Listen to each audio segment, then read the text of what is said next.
Xavier, ara mateix parlava del concepte batimetria tan familiar en els darrers temps aquí, tenint en compte el Pla de Protecció del Delta, que sembla que per fi Estat i Generalitat comencen a anar de la mà.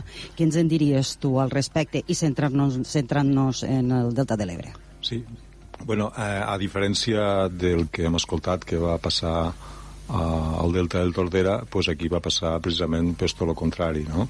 Perquè la tempesta no va afectar a riu amunt, sinó que va afectar de ple a un delta que fa més de 80 anys que està en franca regressió, no? Llavors la diferència és notable, perquè aquí els efectes que vam notar no n'hi ha cap de positiu en absolut. Es va fer palesa una regressió galopant en tres nits. El que passava normalment en 10 anys va passar en 3 nits, i el sistema va quedar molt tocat. És bo saber i relacionar en el tema de les batimetries que des del territori una de les propostes d'actuació àmpliament consensuada i que en aquests dies s'està fent a molt petita escala és precisament el model de protecció holandès dels últims 30 anys, que és el model d'avançar mar endins amb la regeneració de platges de suficient amplada, que és el que necessita de forma natural un sistema autoprotegit. I per això estem parlant de volums de sorra importants, aquells que des de l'any 60 no baixen pel riu, ja estem a l'any 2023, i per tant com a mesura urgent des del territori, en aquest cas es demanava la reposició de sorres almenys que fossin de tipus marí, i prèviament aquí la importància de tindre una bona informació del que podíem anomenar la Mar de l'Ebre. Actualment ja tenim les dades de la batimetria que podríem dir superficial, és a dir, tal com han explicat, analitza el perfil del fons marí, i a partir d'aquesta anàlisi jo crec que si no ha sortit, sortirà abans de que s'acabi el mes de gener. Falta el més important, que és ja la licitació de la segona part, que és la caracterització d'estos possibles focus d'extracció de sorres i la seva caracterització i el més important, els volums disponibles. Si s'espera que els resultats puguen donar-se als mesos ja d'abril i maig, i per tant això és una bona notícia de cara a la regeneració d'aquestes platges que, perquè es fes una idea molt ràpida, que aquí està Marcela, que si vol ho explicarà millor, però davant de les terres d'ella pues, no fa tant hi havia més de 200 o 300 metres de platja. Això, Xavier, molt bé que li doni aquest pas a Marcela, perquè és el que comentava ara el Xavi, les obres a la Marquesa, en quin moment se troben i què han representat? Veus un avanç, Marcela? És un avanç importantíssim del camí a seguir, en la línia que diu Xavi. Estem parlant del Delta de l'Ebre com un espai genuí i per tant té que ser tractat d'esta manera. Tot el que li passa, la regressió que li passa al Delta de l'Ebre és fruit de la mà humana.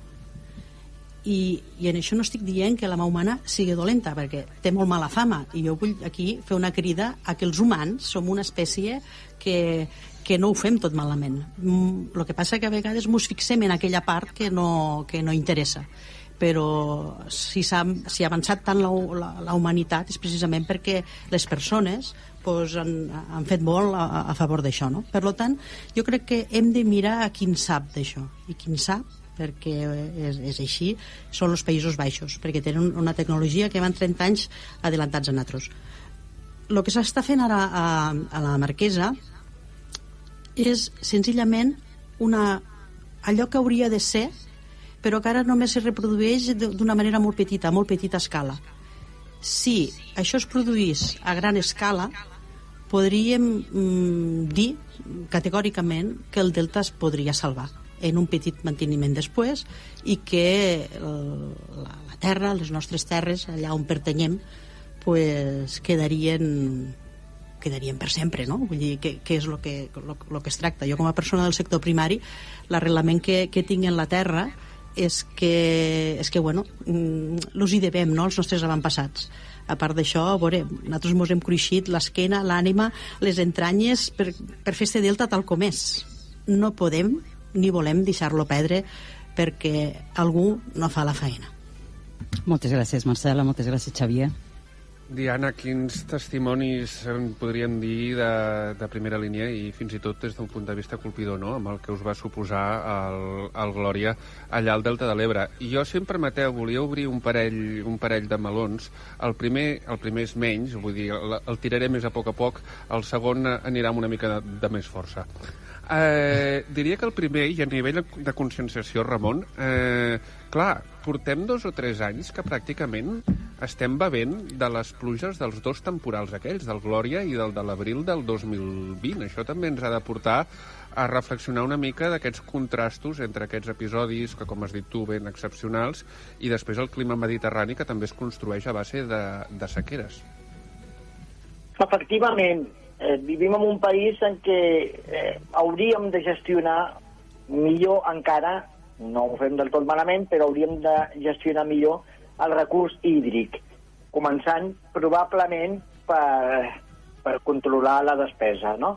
Veiem que els episodis de pluges importants es concentren en períodes de temps molt curts, en aquest cas uns pocs dies, però que són tan abundants que hem pogut viure durant 2 anys d'aquest episodi amb una part important de Catalunya, no? No exclusivament, per descomptat que hi ha hagut altres episodis posteriors, però realment hem tingut una sequera important i ens hem mantingut gràcies a l'episodi Glòria. Això sempre ha estat així, i això no ho canviarem. El que hem de millorar és la gestió del recurs aigua, tant la seva quantitat com la seva qualitat. I no només per exemple, emmagatzemant, que podria ser una alternativa clàssica, tradicional, sinó també gestionant molt bé la despesa, no? Les pèrdues en els diferents sectors que es produeixen, mirar de minimitzar-les, no? Perquè, vaja, és un dels nostres recursos més preuats, no? L'aigua per al consum humà i per altres aplicacions, per l'agricultura, etc. Sí, Ramon. I ara el segon, aquest sí que va amb una miqueta més de força o de mala llet, si m'ho permeteu. Enric, Santi, s'ha parlat molt arran del Glòria de precisament tota aquesta gestió hídrica, també dels espais fluvials i dels aqüífers, que ha estat fent l'ACA des d'aleshores, o que va fer l'ACA a partir del Glòria.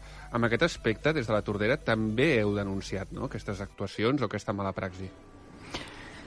Sí, al final, com estàvem comentant ara mateix, l'aigua és un recurs escàs en un ecosistema mediterrani, en un sistema natural mediterrani, però a més estem en un escenari de sobreexplotació desmesurada d'aquest recurs. No som conscients de l'aigua com el valor que té.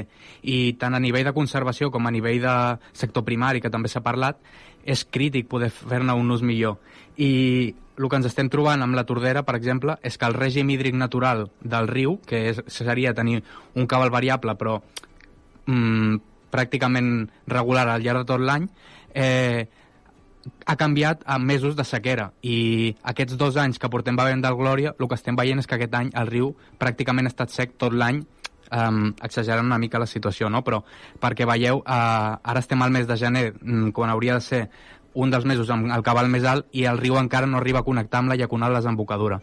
Estem en una situació molt crítica i és la pluja, però sobretot és l'explotació de l'aigua. És a dir, estem veient que els pantans estan a un 30%, estem veient que els aqüífers estan 30 metres per sota del nivell del riu, i encara ningú ha fet unes mesures efectives i reals sobre el territori per canviar aquesta situació.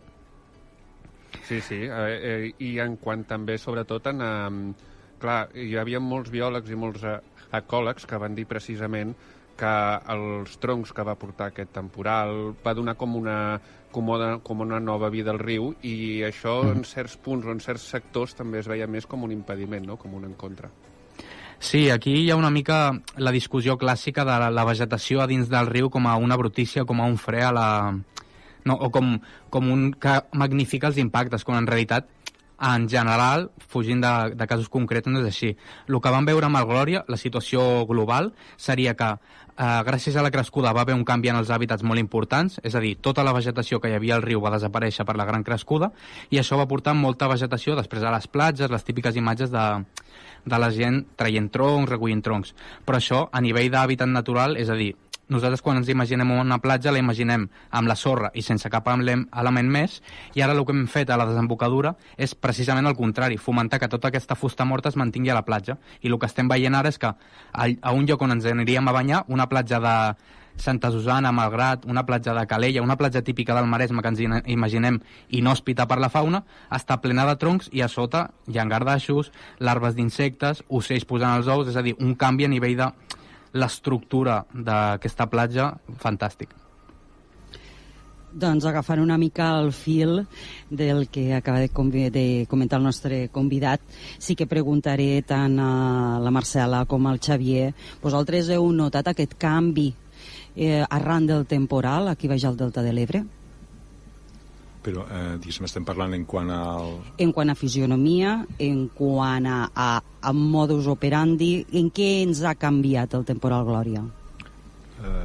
Bueno, no sé, per seguir el fil de la conversa que s'havia encetat ara, és cert que els rius peninsulars, si ho fem més ampli, estan en màxim estrès, hi ha un dèficit a la disposició d'aquesta aigua, i bueno, perquè tinguéssim una idea, aquí baix al delta, que sabeu que som el tram final de la gran conca de l'Ebre, pues, este hivern els propis regants de l'esquerra i de la dreta ja han tingut que fer restriccions, encara que estiguessin per sort fora de cultiu, per un tema bàsic, que sabeu que segons els usos de l'aigua el segon és mantenir el cabal ecològic del riu.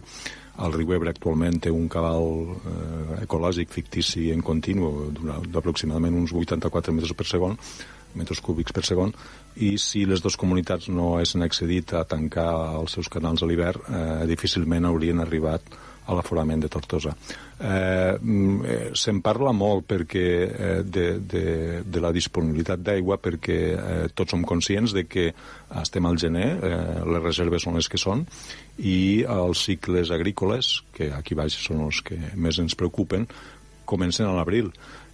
I com s'ha dit abans, efectivament creiem que s'hauria d'arribar a una situació de preemergència o emergència, perquè mentre els grans dipositaris dels pantans, que són les hidroelèctriques, continuen turbinant com si no passés res, i bueno, d'aquí a l'abril o maig, que començaran les campanyes arrosseres, ja veurem què passarà.